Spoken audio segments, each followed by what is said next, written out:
Hello guys, welcome back to another video.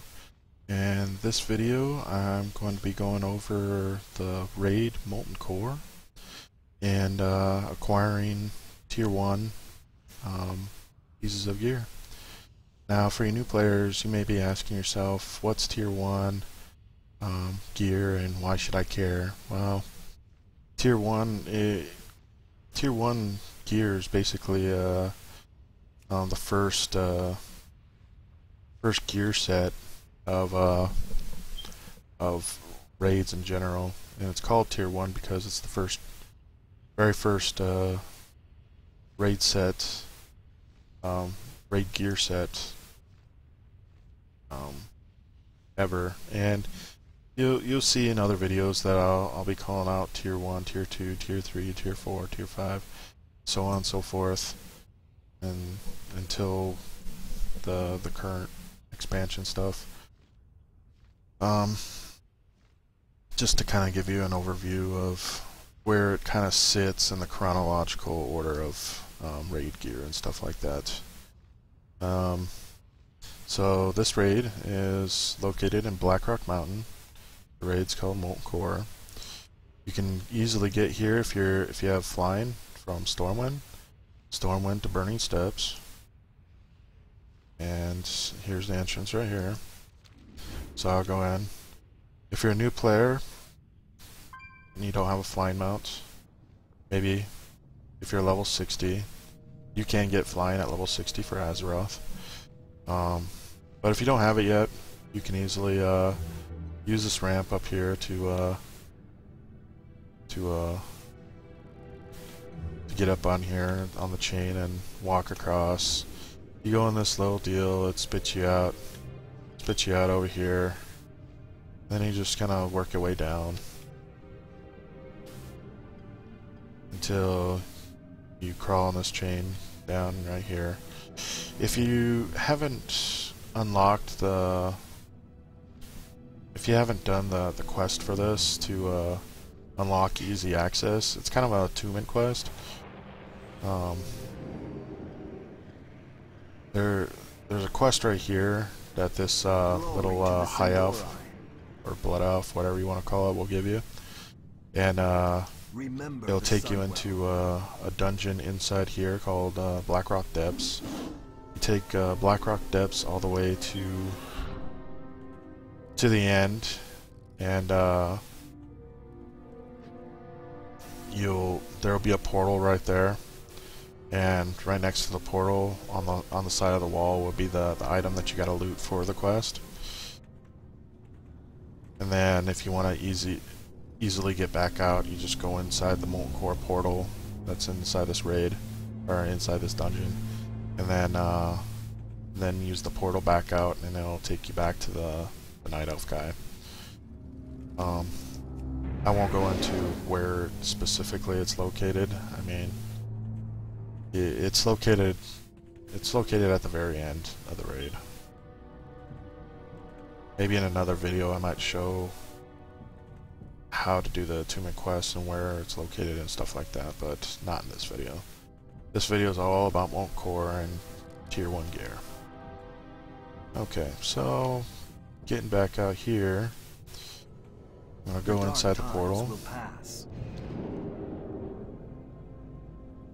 Be transported into the raid zone. This is one of the very first raids that was done. This raid is actually a 40 player raid, meant to be experienced at level 60. You see all the mobs here are level 60.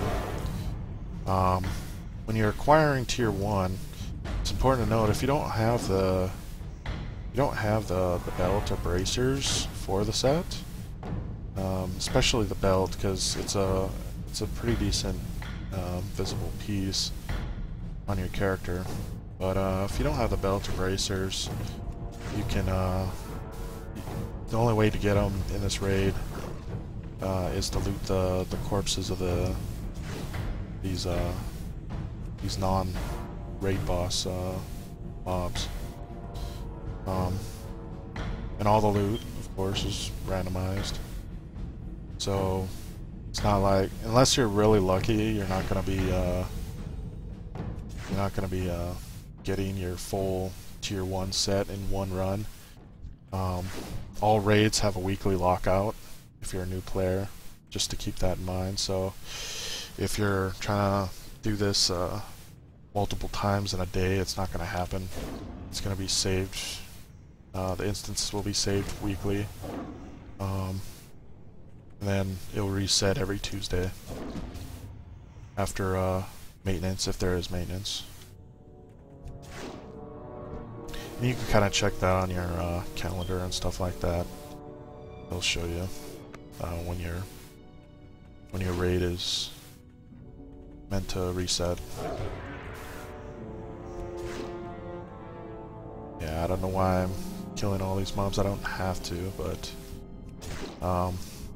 just keep in mind, if you are level 16 coming in here with a bunch of raiders, it might be a good idea to clear this stuff out. Also, if you're doing this raid, even at max level, it's important to note these guys right here, these little core hounds. And what their little annoying thing that they do is, if you don't take them out in their groups all at once, see what I'm doing is I'm just gathering them all up right here. If you don't take them all out at once, they will respawn. You have so many seconds before that happens. And the fire from each core hound that's still alive will basically revive the other core hounds, so to speak. That's kind of a little interesting mechanic. So if you don't take them down quick enough, they will come back alive. This is the gear. These are gloves for the warlock. It has see it down there where it's in red. It says classes for warlock. You'll find all the pieces where it says fell heart of the raiment.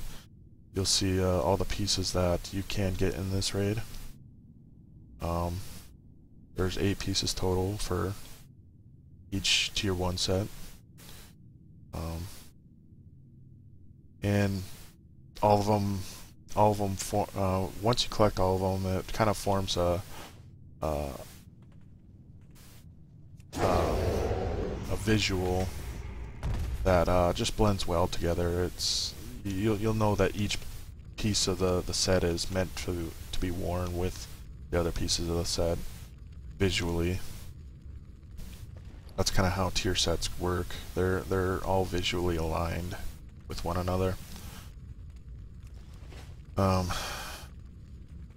Oh, that boss. If you're looking for battle pets and stuff like that, these old raids will drop pets that you can learn and stuff like that. They can be learned for, if you collect all the raid pets, old raid pets and stuff like that, you can get an achievement for it, which will give you another pet that you can use. So it's kind of like a little reward there for you.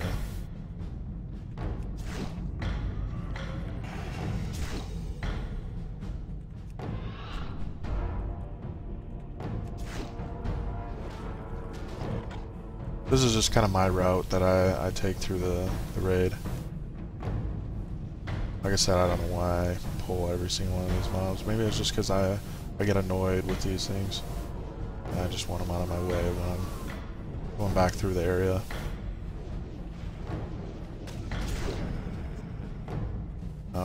This guy, if you're level 60, you gotta watch out for his curses and stuff like that.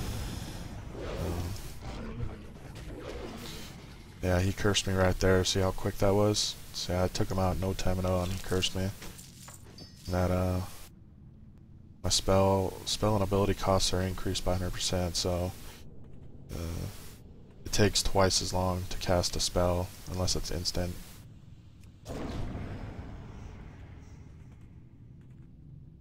Oh, and that costs are increased they're doubled too while that curse is up. I think I have a remove curse here. Yep, remove curse. Nice little perk if you're a druid. If you're not, oh well. Handle it.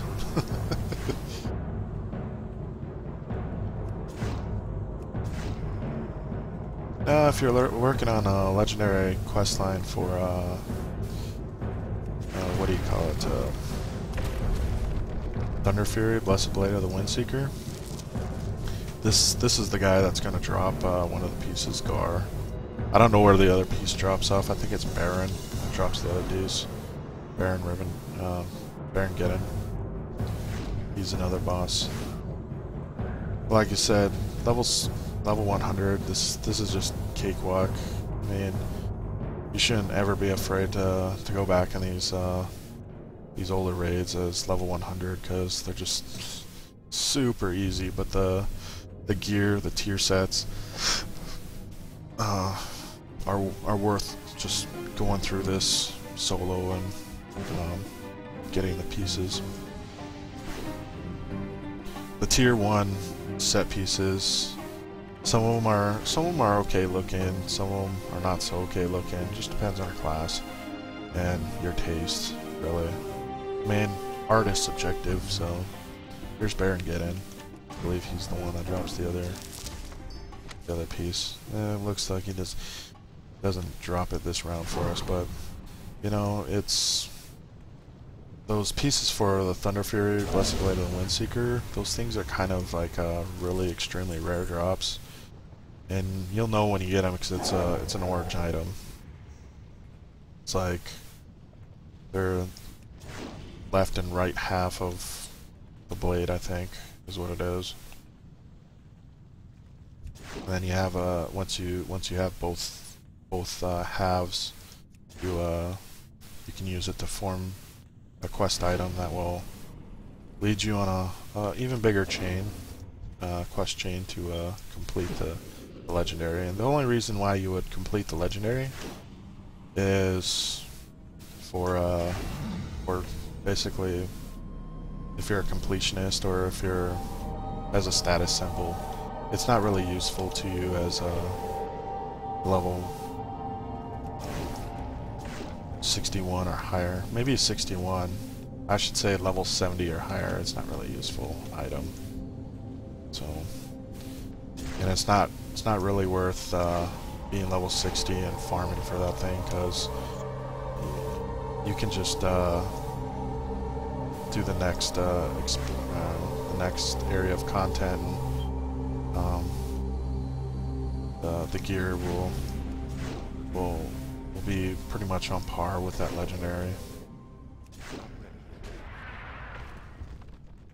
I should say once you reach level 70, the gear will be better than that legendary.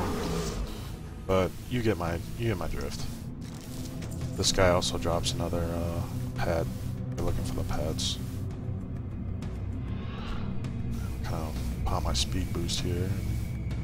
Zoom in. This raid kind of seems long, but it's really, in the scheme of things, it's not really that big of a raid. Considering, compared to the other raids and stuff like that, it's not that big of a raid. My other videos of the raids after this will definitely be a lot longer. Like I said, I don't even know why I'm bothering with these extra add-ons or extra mobs. I'm just kind of going through here showing you where all these bosses are located and stuff like that. This guy right here, he drops all the chest pieces and stuff like that. Each boss will drop certain items. Some are preset, like that guy drops all the chests. Excuse me. Yeah, I'm a smoker, so that's why.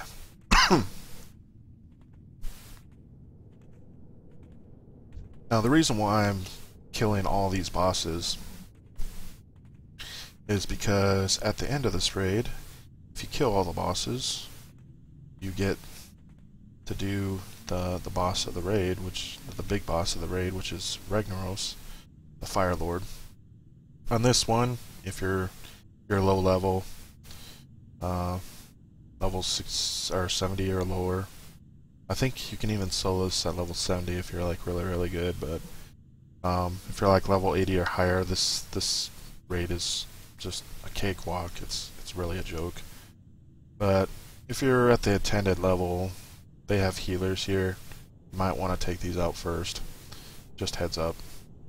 This guy, don't focus on him, because no matter what, he's gonna... his health is just gonna replenish itself to like that. Boom. I just AoE'd it all down. I submit. Oh, my inventory's full. Go figure. Secrets of the living flame.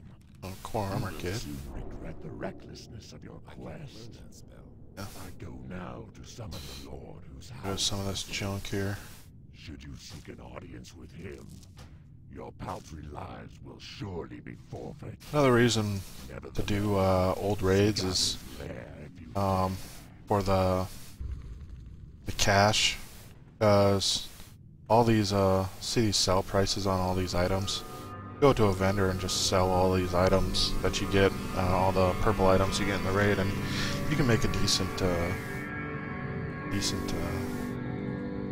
amount of gold. I mean, you won't get rich off of level 60 raids, but I mean, you'll get enough to for like repair bills or something like that at level 100. Of course, if you're low level and just getting all the items, of course the gold that you're going to get is going to be great, because you don't really use a whole lot of gold at level 60.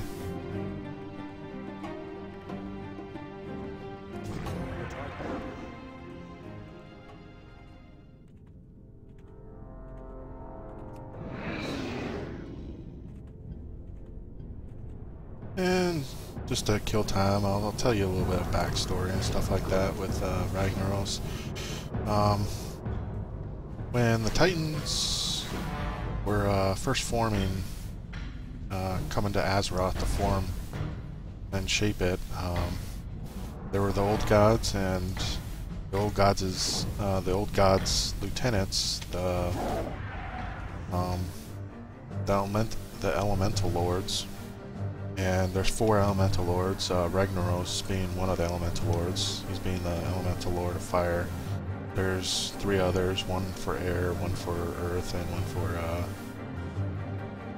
water. Did I say water? Water, earth, air, yeah, and fire. And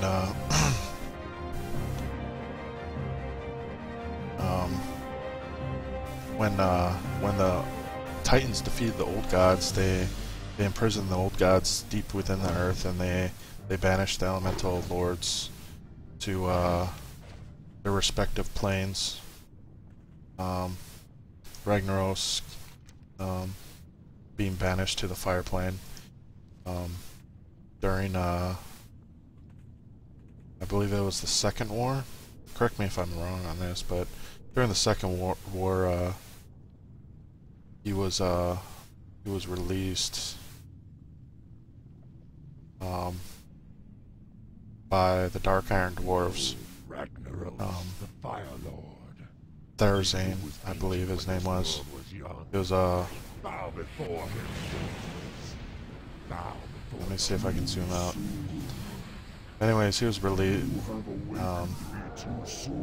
Ragnaros was released, and what is the meaning of this intrusion? he's kind of been in Molten Core ever since, just kind of chilling with all of his bosses and stuff.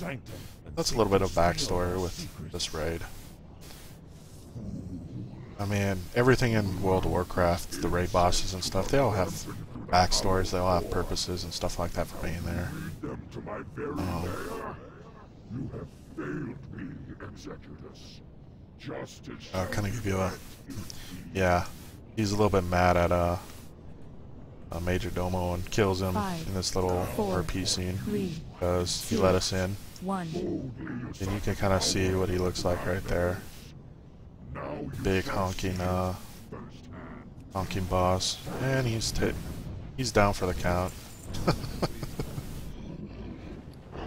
Yeah, let me get rid of some of the stuff. So, all the bosses up until Ragnaros are tier 1 bosses. Ragnaros himself will drop tier 2 um, raid pieces, and in the video in a future video I'll go over Blackwing Lair, which is the next raid, the tier 2 raid, and these pieces like the Legs of Wrath, Legs of the 10 Storms and stuff like that, those go with the set pieces from that raid. The Ragnaros, he's just kind of here as kind of like a boss, not only for the boss for the Ragnaros or the Molten Core raid, but he's kind of here to help gear you up for Blackwing Lair if you were doing this at the intended level and stuff like that. So yeah, he's got abilities you might want to watch out for if you're coming here at level 60 and he doesn't get killed quickly. He has a knockback, will knock you into the lava and stuff like that, so you kind of want to position yourself near one of these crevices and stuff like that for the knockback. Of course, if you're like a tank or something, you want to tank away from everybody else, and just kind of, his mechanics are just easily avoidable. Let's just put it that way. Don't stand in the fire that he spawns. I think he spawns like little waves of fire. Just move out of the way. Mechanics are really easy peasy if you're coming in here at 60. So, well, I'll just wrap up this video. Thanks for watching, guys. If you liked the video, give it a thumbs up. If you didn't like the video, give it a thumbs down. If you like my videos overall, please subscribe. And until next time, guys. Later.